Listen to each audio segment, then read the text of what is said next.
Teemo Jungle. It's considered one of the most troll picks in the history of League of Legends. In fact, this pick is so troll that it is actually synonymous with people telling you that they're about to intentionally feed. Anytime anyone locks in Teemo Jungle, you know that they are about to run it down mid.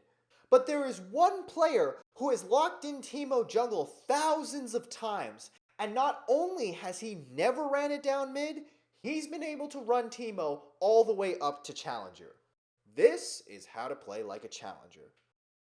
So I am Manco. I've been a Teemo Jungle main since season 4, about when City Devourer came out. I hit Challenger all season. I did drop last minute. I ended Grandmaster's 550 LP. I played Teemo Jungle every single game. I know the Teemo meme is, oh my god, toxic, cancer, Teemo. Shit talked by everybody. And that affected me, but in a good way. I take that flame, I just spit it back at him in niceness, and there it is. I turn that into a positive. Positivity around somebody that means Teemo Jungle, it's definitely different. Try and create that positive atmosphere and teach everybody Teemo Jungle. Literally, all you do, you farm for the first 15 minutes of the game. If you even pick up 1 or 2 kills, it's over. When you have 2 items in Nashor's Tooth, Runic Echoes, you're pretty much one-shotting everybody. Every game is freaking winnable as long as it goes past 15 minutes. Sure, the ganks aren't broken, but if you have red buff, you 1v1 anybody.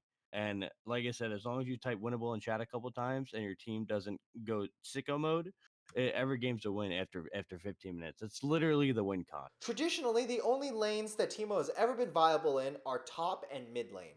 Now, every single top laner will tell you that they hate playing against Teemo top. Teemo is one of the worst lane bullies in the top lane. He's got nasty damage, decent range, but the biggest weakness of Teemo top lane and mid lane has always been the same thing, and that is jungle presence. Manco has decided that the best way to get rid of the weakness of junglers is to become a jungler yourself. Now, gank potential is one of the biggest factors in deciding how good a jungler is. The best junglers tend to have good crowd control, good mobility, and good burst.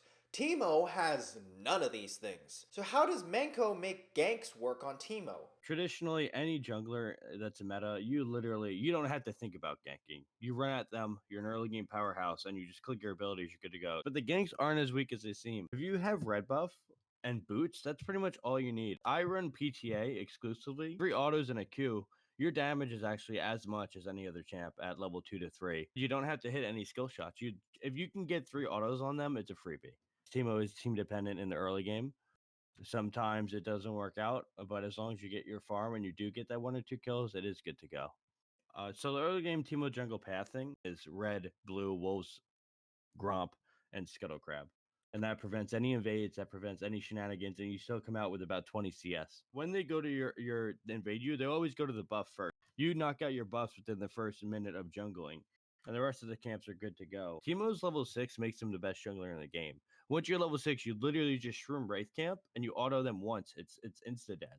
So when I'm level 6, I get even more ballsy with the invades because I can clear camps in 5 seconds. I don't even need to get a kill to get a lead.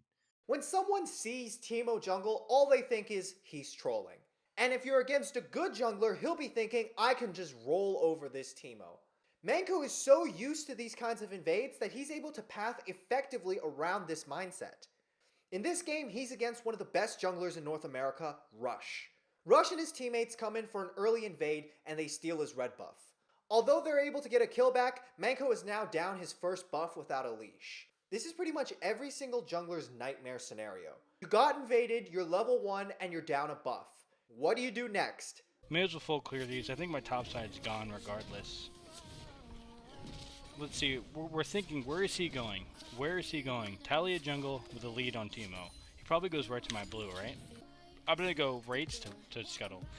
Dude, Rush is a good jungler. I respect Rush. Obviously, he's going to go to my blue buff and take it. Who wouldn't? What jungler wouldn't go to my blue buff right now and take it? So we're going to go to Raids and probably get Scuttle Crab. Like I said, 100% he's by my blue. He's got, like, that's the only decision to make. I'm just going to spam ping it. I have Smite. I can yoink this. It's a little dangerous, but I think it's fine. It looks like he's not even coming over here. He's just looking for a gank. This is good. This is good. Oh, this is really good. It's really good. I'm here. Nice. Okay, look, so we did that. We didn't go to our blue. Going to our blue would have been shit there. Going to our blue would have been a shit play. So we actually adapted, and now we get our Krugs as well. Do I want to even counter gank this? I do not. Let's just respect Talia. I've gotten killed so many times level 1, I now know. Look at that. That's how you play from behind. Falling behind as Teemo Jungle is definitely the worst. That's when it gets tricky. That is the one clear-cut weakness as Teemo Jungle. There's no way of hiding it. When you get behind, people start blaming the pick. People get a little antsy. You get a little antsy. Zone in on power farming. Spam your danger pings when you're tracking enemy jungler and get your farm, get back to even. Anticipating invades is more revolved around power spiking and level advantage. Teemo Jungle surprise helps me a lot because people think you can just run over Teemo Jungle. So whenever I'm versing Elise and Olaf Elise, you have to anticipate they're going to be trying to invading most of the time. Knowing your opponent's item spikes and level spikes is what also aids you in those scenarios. Let's be clear about one thing. Teemo Jungle is not that good. Teemo Jungle is not some sleeper OP pick. He is not a jungler that is just waiting for his LCS debut. Teemo is, at best, a mediocre jungler. The reason that Manco has been able to hit Challenger is because Manco is such a good player. The greatest tool and the greatest aspect that Manco has is his ability to be able to read where the enemy jungler is going to be. Tracking enemy jungler, figuring out where they are, it's really just process of elimination. Level 3, I'm top scuttle. If their jungler's not on me, we can safely assume he's probably doing scuttle. He's doing his blue buff, so I'll drop a couple warning pings that should tell my laners, hey, he's around that area. If I just finish my Krugs in red on spawn, I can assume their jungler's probably doing his Krugs in red. Just kind of try and put yourself in their shoes while you're playing and process of elimination. If I'm doing Drake, he might be on Herald. He might be on his top side. You get better the more you do it, the more you read the map. Again, Teemo Jungle is not the easiest to pull off, so you have to have that heightened sense of map awareness to be able to even grace high elo. One of the best ways to gank in the early game is not to gank like a regular jungler. It is to use Teemo's passive to his full potential. Now these kinds of lane ganks can be pretty risky. By simply staying in a lane for a long time, you're leashing XP off your laners, and you're actually putting them further behind. This means you have to have confidence in how the enemies are going to play, and who's going to show up for a gank. Their top laner is playing something like Riven, and you pan over her during ganks, and you notice she's always playing aggressive, that's a great candidate to do one of those bush ganks. It's really all about your opponent's playstyle. If your verse has Shinshin in the top lane, right? If I load into a game, I see a Shinshin, that's a gimme. I can do it all day. Everybody knows a Shinshin nonstop pushes, right? Same with bot lane. If their bot lane's winning, essentially any winning lane for the opposing team, you can most likely do it to. Because they're winning, they're feeling good. It's always easy to punish that. Now, I will admit that is one of the riskier techniques. I probably would say when I go for it, it's usually like a 90% time it works, 10% I get killed. That's definitely good odds, especially in solo queue. And playing Teemo Jungle, you need a good game sense, but some junglers really don't have it all together when you're playing, and I'm sure the Teemo Jungle kind of surprises them. The most unique factor about Teemo is his shrooms. In high elo, people buy a lot more pink wards and a lot more vision focused. So how does Manco adapt to make sure that his ultimate is used in the most effective way? Shrooming as Teemo Jungle is definitely the hardest aspect. So I play in Challenger at all times. Unfortunately for me, I can't just shroom on the ground randomly. Every game, they always have 4 sweepers at 15 minutes, right? That's just the life I live. So level 6, you first get your shroom. From level 6 to about level 11, level 12, you shroom the camps exclusively. You pop a shroom on Krugs, you clear it. You pop a shroom on Red, you clear it. You pop a shroom on Race. Shroom the camps till level 11. After that, start playing around objectives with your shrooms. If they have Zanyas, it's free kills. Every team fight, I press tab. I say, oh, they have 2 Zanyas. I'm saving 2 shrooms for this team fight. And it is like as good as gold. You can't flash the shroom, and it's a free kill. That's my favorite aspect of shroom. Going for invisibility kills late game, it definitely is one of Teemo's very strong strengths. He has enough damage to one shot everybody. How to know when to go for that? It's all about reading the map again. Baron, Drake, those are great things to come around. If Drake or Baron are spawning within 30 to 40 seconds, you know they are all gonna tunnel vision and go in there. So if I'm waiting, you get a pick.